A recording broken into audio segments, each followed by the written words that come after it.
Croeso I sesiwn Carlan Cymru. Heddi ni'n mynd i fod yn edrych arno TGAU Cemeg, sef Uned 1.5 a 2.5 cyfradd newid Cemegol.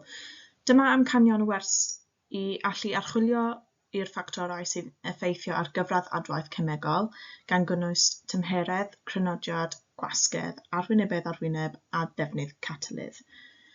Ni'n mynd i fod yn edrych ar sut I fesur cyfradd adwaith llwyddiannus, tymheredd, arwynebedd arwyneb, crynodiad, gwasgedd a defnydd catalydd. Felly I ddechrau, mae gennym ni mesur cyfradd adwaith, sef mesur cyflymder yr adwaith, gan fesur naillai trwy mesur cyflymder caiff adweithion ei defnyddio, neu trwy mesur cyflymder caiff cynhyrchion ei greu, sef mesur newid mewn mas, mesur cyfaint y nwy caiff ei ffurfio, neu mesur ffurfiad gwaddod. Pan ni'n edrych ar mesur newid mewn mas, ni'n edrych ar gostyngiad mewn mas dros amser. Felly, os edrychwch chi ar y fflasg, yn y fflasg mae adwaith yn digwydd, a wrth i'r adwaith fynd ymlaen, mae'r fflasg yn gostwng mewn mas, achos bod nwy yn cael ei greu. Os ydych chi moyn mesur cyflymder caiff cynhyrchion ei greu, gallwch chi rhoi bwng yn top y fflasg a chwistrell nwy, a yna gallwch chi mesur cyfaint nwy sy'n cael ei ffurfio dros amser. A dyna sut mae'r graff yna yn newid. Mae'r graff yn rhif 1 yn mynd I lawr achos bod y mas yn mynd I lawr, ond wrth I chi fesur cyfaint nwy sy'n cael ei greu, mae'r graff yn mynd I fyny. Os edrychwch chi ar rhif 3, mesur ffurfiad gwaddod, fyna ni'n edrych ar y hydoddiant yn droi'n lleithog, sef mesur tanbeidrwydd golau dros amser. So eto, ni'n edrych ar cynhyrchion yn cael ei greu yn rhif 3, achos bod y solid anhydawdd yn creu gwaddod. Felly, sut mae adwaith yn digwydd? Wel, ni'n gwybod bod gan pob cemegyn egni. Mae pob ronyn gyda egni ei hun, a mae rhaid bod pob ronyn sy'n mynd I adweithio gyda egni actifadu cywir. Yr egni actifadu yw'r isafswm yr egni mae'n rhaid I ronynnau sy'n adweithio ei chael mwyn i'r adwaith fod yn llwyddiannus. Felly, os edrychwn ni ar y sodiwm yn adweithio gyda'r clorin ar y sgrin, mae rhaid bod pob ronyn yn bwrw clorin gyda yr egni cywir ac hefyd yn bwrw clorin yn y man cywir I adweithio. Felly, allan o pob sodiwm sydd ar y sgrin ar y ddechrau, dim ond un sydd wedi adweithio'n llwyddiannus. A dyma beth sydd yn digwydd mewn fflasg. Gwedwch bod gyda chi fflasg o 2 cemegyn yn adweithio gyda'i gilydd. Bydd dim pob un o'r ronynnau yn adweithio'n llwyddiannus o hyd. Mi fydd rhyw fath o randomness i'r adweithedd. Iawn? Felly, cofiwch mai rhaid I pob ronyn bwrw ei gilydd, neu wrth daro'r gilydd yn llwyddiannus. Felly, mwyn cynhyddu'r tebygolrwydd o cael adwaith llwyddiannus, mae 4 ffordd ni'n gallu cynhyddu'r cyfradd adwaith, sef edrych ar tymheredd, arwynebedd arwyneb, crynodiad a gwasgedd. Os edrychwn ni ar tymheredd yn gyntaf, os oes tymheredd isel, mae lot llai o egni cinetig gyda pob ronyn sydd yn yr adwaith. Felly, os cynhyddwn ni y tymheredd, yn aml iawn mae hwnna'n feddwl bod yr egni cinetig o pob ronyn yn cynhyddu hefyd. Feddyliwch os hoffech chi bod chi mewn coridor a I chi'n cerdded trwy'r coridor. Mae'r coridor yn llawn a chi'n cerdded yn araf. Mae lot llai o siawns o chi'n bwmpo mewn i'ch gilydd achos bod chi'n gallu gweld pwy sy'n dod, chi'n gallu symud mas o'r ffordd yn digon rhwydd. Ond os ych chi gyd yn rhedeg trwy'r coridor yna, mae lot fwy o siawns bod chi'n mynd i wrthdaro mewn i'ch gilydd. A cofiwch mae'r wrthdrawiadau yna sydd yn achosi adwaith llwyddiannus. I ni'n edrych ar cynhyddu'r siawns o'r wrthdrawiadau yn bwrw mewn y man cywir gyda'r egni actifadu cywir. Os i ni yn edrych ar arwyneb arwyneb bach, does dim lot o siawns o gronynau yn bwmpo mewn i'w gilydd gan fod llai o arwyneb i gael. So eto, feddyliwch am afal. Os gynnach chi afal crwn, mae fe'n mynd i para yn digon hir. Os ni'n torri'r afal mewn hanner, mae fwy o siawns bod yr afal yna yn mynd i adweithio gyda'r ocsigen yn yr aer, a mae'n mynd i ocsigeneiddio. Y fwyaf fach i chi'n torri'r afal yna, y fwyaf o arwynebedd sydd ar gael i'r ocsigen adweithio gyda'r cemegion yn yr afal. A felly, dyw'r afal ddim mynd i para am hir, mae'n dechrau troi'n brown. Iawn? Felly, cofiwch am yr afal pan ych chi'n feddwl am arwynebedd arwyneb. Os oes arwynebedd arwyneb mawr gynnwch chi, mae'r darnau yn lot llai. Dyna beth sy'n gallu drysu pobl. Os oes arwynebedd arwyneb mawr gyda chi, mae'r darnau lot llai sydd yn meddwl fod y cyfradd adwaith yn cynhyddu, ac dyna beth sy'n cynhyddu'r adwaith llwyddiannus. Ac ar ôl feddwl am cynhyddu egni a cynhyddu arwynebedd arwyneb i cynhyddu tebygolrwydd adwaith llwyddiannus, symudwn ymlaen nawr i edrych ar crynodiad a gwasgedd. Nawr cofiwch bod crynodiad a gwasgedd yn feddwl kind of yr un peth. Mae fe i gyd i wneud gyda sawl ronyn sydd yn y gofod. Felly, os edrychwn ni ar crynodiad isel, does dim llawer o ronynnau yn y gofod yna, ond gyda crynodiad uchel, mae lot fwy o ronynnau yn y gofod yna. A mae hwn yn wir pan ni'n edrych ar gwasgedd hefyd. Nawr, crynodiad i ni'n siarad amdano pan ni'n edrych ar hylif neu solid, a os ni'n edrych ar gwasgedd, i ni'n edrych fwy ar nwyon. Felly, os yw'r gwasgedd yn isel, mae cyfaint fawr i gael. Os yw'r gwasgedd yn uchel, mae cyfaint lot llai, sef mwy o ronynnau yn y gofod. Iawn, ni'n edrych ar sawl ronyn sydd yn gallu, faint o lle sydd gyda'r ronynnau i symud rownd. Eto, feddyliwch nôl i pan siaradais i amdano tymheredd a rydych chi gyd mewn coridor. Os yw'r coridor yn llydan iawn, does dim lot o siawns o chi bwmpo mewn i'ch gilydd, chi'n gallu symud mas o'r ffordd, chi ddim mynd i bwmpo mewn i'ch gilydd lot, chi ddim mynd i wrthdaro, a'r wrthdrawiadau yna sydd yn bwysig pan ni'n edrych ar adwaith llwyddiannus. Ond os yw'r coridor yn tenau iawn, does dim lot o lled i'r coridor, mae'n gul, mae lot o chi yn cerdded trwyddo, neu mae lot o chi'n rhedeg trwyddo'n ideal, chi'n mynd i bwmpo mewn i'ch gilydd lot yn fwy. Ac eto, os oes llawer o wrthdrawiadau, mae lot fwy o siawns, neu mae y tebygolrwydd o gael adwaith llwyddiannus yn lot fwy. Iawn? Dyna beth ni'n edrych arno. Felly, os symudwn ni ymlaen,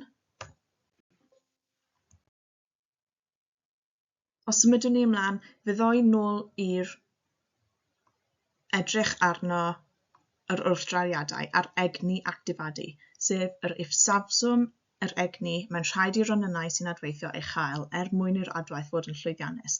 Yr wrthdrawiadau yma sydd yn really bwysig. Iawn?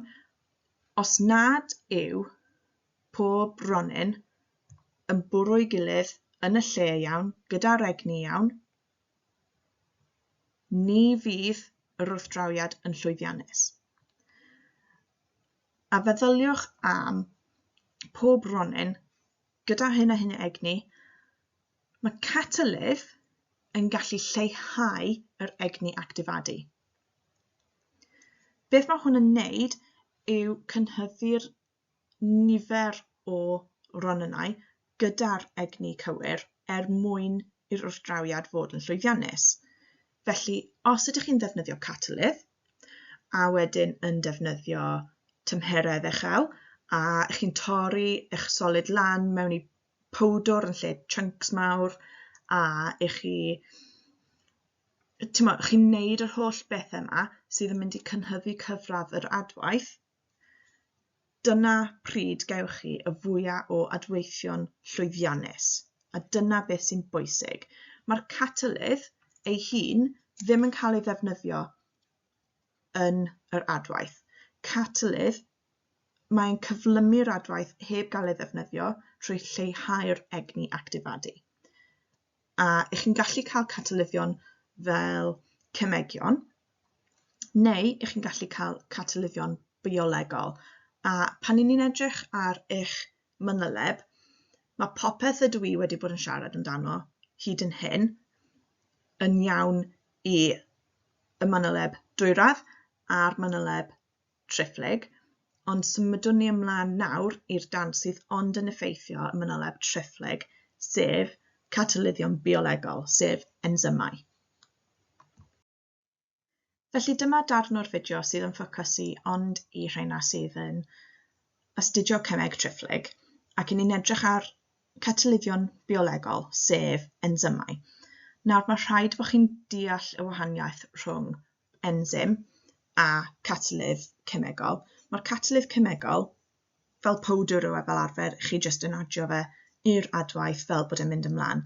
Mae'r ensym yn gweithio rhan fwyaf mewn celloedd, a gall hyn fod yn unrhyw gell planhigyn, cell anifail, pob fath o gell, bydd ensym yna yn helpu adwaith digwydd yn well. Mae'r ensym yn catalydd biolegol sy'n gallu chwalu neu gronni moleciwlau at ei gilydd tu fewn i'r celloedd. Wrth i'r adwaith fynd ymlaen, feddyliwch fod dou cemegyn gyda chi, mae dou ronyn gyda chi. Mae'r gronynau yma yn gwrthdaro yr ensym yn y safle actif, a dyma le mae y safle actif fan hyn. Okay. Gada fi sgwennu hwnna lawr, safle actif. Okay. Dyma'r safle actif, a dyma y gronynau sy'n adweithio, sef y substrad.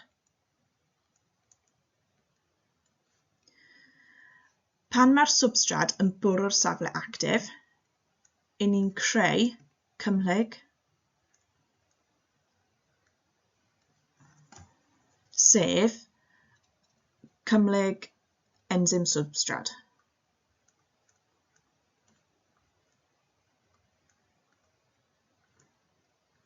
A dyma le mae'r ensym yn unau gronni'r moleciwlau at ei gilydd, neu'n chwalu'r moleciwl lan mewn i darnau bach. A mae'n gweithio fel clo ac allwedd.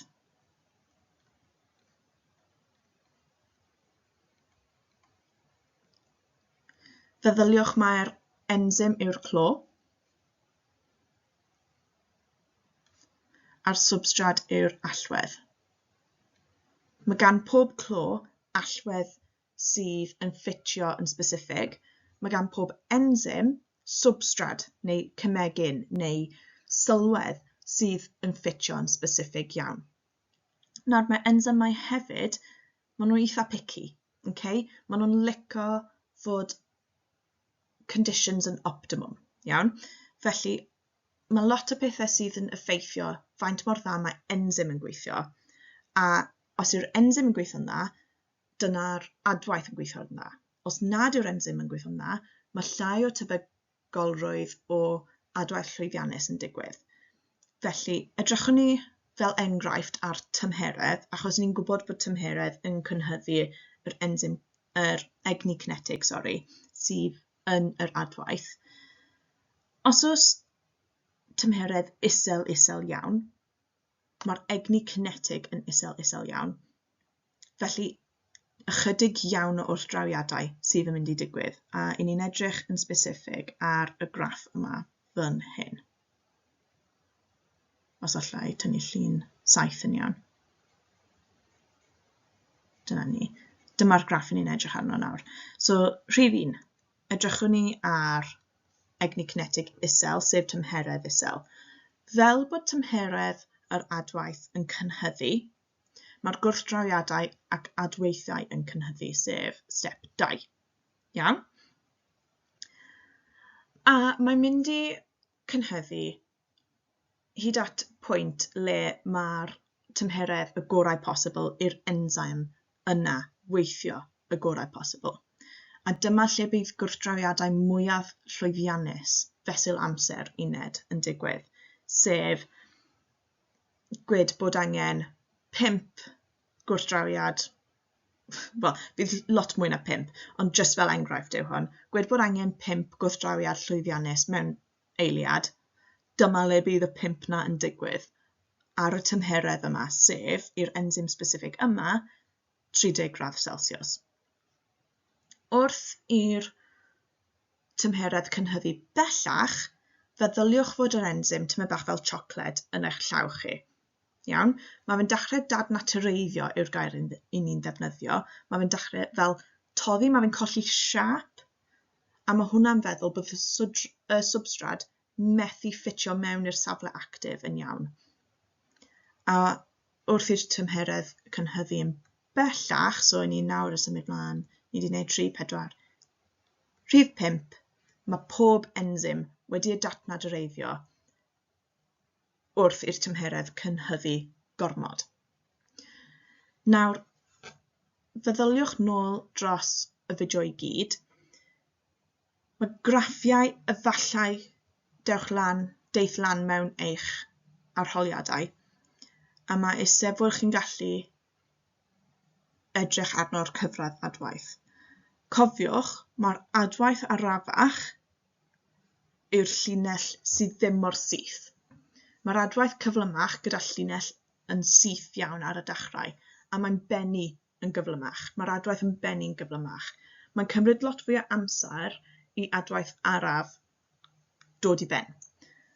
A y pwyntiau mae angen i chi cofio, os oes adwaith araf, mae gennych chi tymheredd isel, mae'r cronhodiad yn isel, mae'r gwasgedd yn isel, mae'r arwyneb yn llai sydd yn meddwl bod trwncyn mawr o beth gyda chi yn trial adweithio, a does dim catalydd yn cael ei ddefnyddio.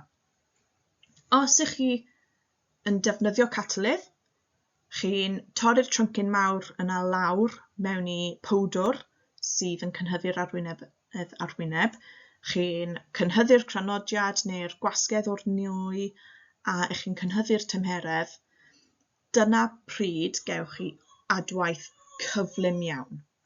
A dyna beth ni'n edrych arno i'r adwaith fod yn llwyddiannus. Felly fi'n gobeithio bod hwn i gyd wedi gwneud synwyr i chi, a dyna rili popeth sydd angen i chi gwybod i'r uned yma. Felly, pob lwc yn eich arholiad a mi welwn i chi eto.